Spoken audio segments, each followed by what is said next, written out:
I'm honored to be joined by Ted Stank. He is the Bruce Chair of Supply Chain Management and Executive Director of the Global Supply Chain Institute at the Haslam College of Business at University of Tennessee, and also here at CSCMP, Council of Supply Chain Management Professionals EDGE 2023 Conference, this year's honoree of the Distinguished Service Award. Ted, welcome. Thanks, Bob. Great to be with you. And congratulations to that, too. Thank you so much. Well deserved.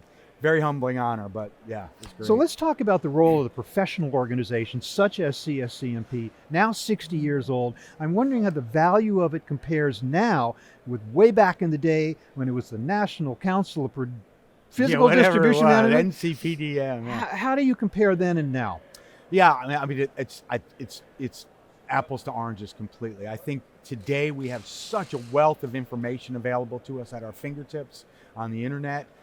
Back then, 1963, we weren't even talking about integrated logistics in 1963. There was materials management, there was transportation, there was inventory control, there was physical distribution. And I think the role then was to get people to understand the full value that group of functions played and to educate people, because there frankly was no formal education in those areas before. It was almost a secret society back then, wasn't it? And who I think knew what fell into it?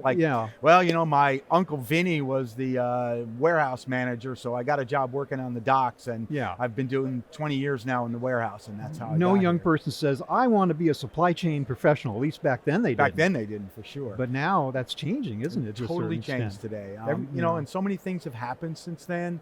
I think about the financial crisis of 2008 and 9 that got people to realize, the importance of supply chain, and then certainly the pandemic. That supply chain has just over 60 years been continually rising in importance and recognition in terms of the value it contributes to organizations.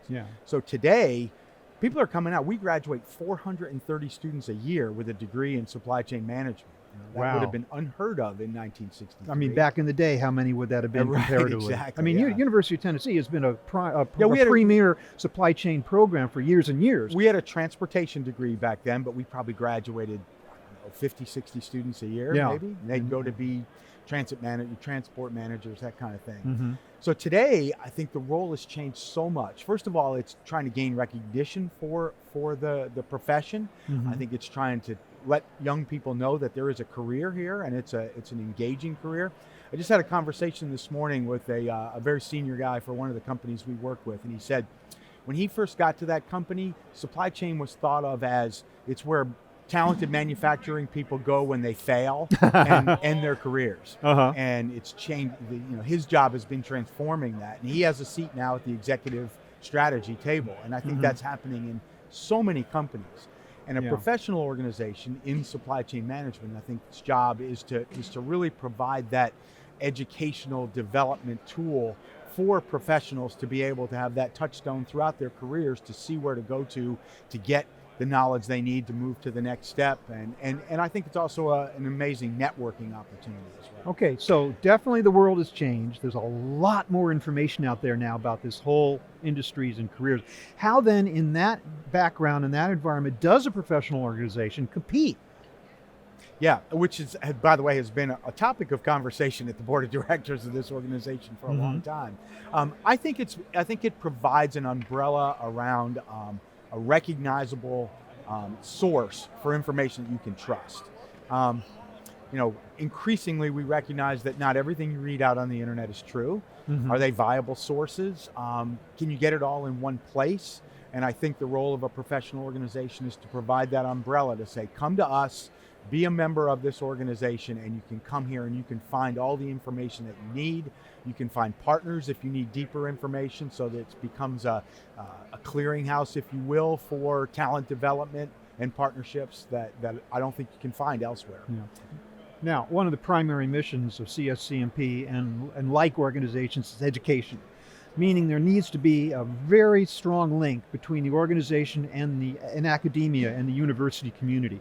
How is that going today? How are the two interacting? Is it working? Is it a good relationship? And what more needs to be done? Yeah, and in fact, talking about 60 years, I've been engaged with the supply chain management organization since 1991, so more than half of those years, I've been part of it, as part of the academic organization.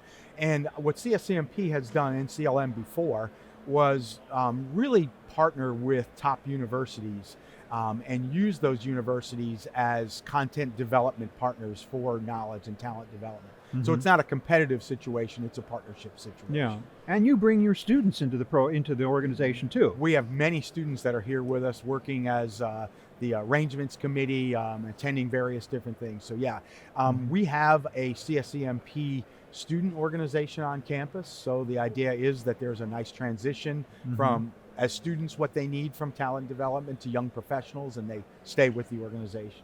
Okay, that leads me to the question about how do we bring young professionals into the business? How do we make them aware of the opportunities in a supply chain career at the earliest possible moment?